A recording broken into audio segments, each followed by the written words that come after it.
Intentei facer un traballo que non metera moito volume, dado que o sitio quedou moi limpo, porque aquí o que se fixo foi deixar o esqueleto do edificio, o sea, que se ve toda a estrutura de madeira.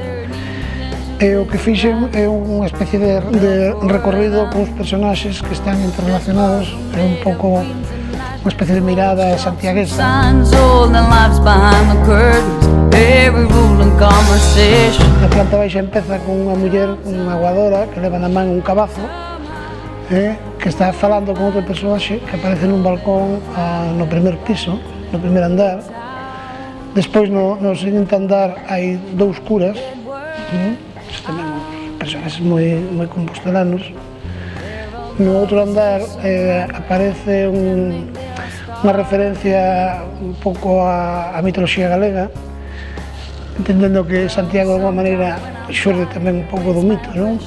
E a peza chamase Mariña, é como Mariña enseñando a nadar ao seu fillo, unha cousa así. E xa remata no baixo cuberta cunha figura que é unha especie de alegoría un pouco do mundo estudiantil, non? Unha especie de personaxe que aparece danzando por arriba. And words out.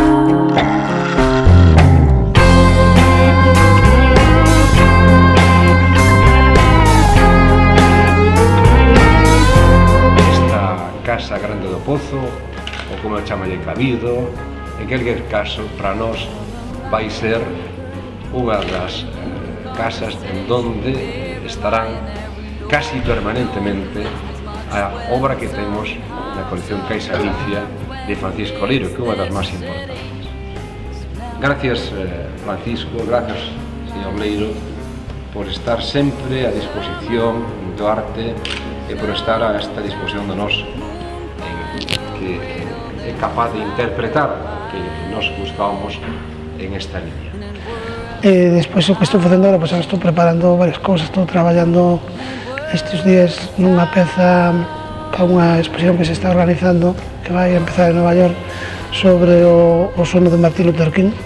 E tamén estou traballando nun proxecto para unha escultura pública en Pontevedra. Teño tamén unha exposición en Santiago, para decembro, que hai varias cousas. Home, o viaxar, o estar cambiar de sitios, por suposto que che vai influir. Ahora non sei exactamente en que, porque miras, non? Simplemente mirar ou estar en un sitio pode che influir, pero o xeito sei cando eu fui para Nova York cunha beca, cunha Fulbright, pero tiña xa 30 anos, quer dizer que xa estaba formado.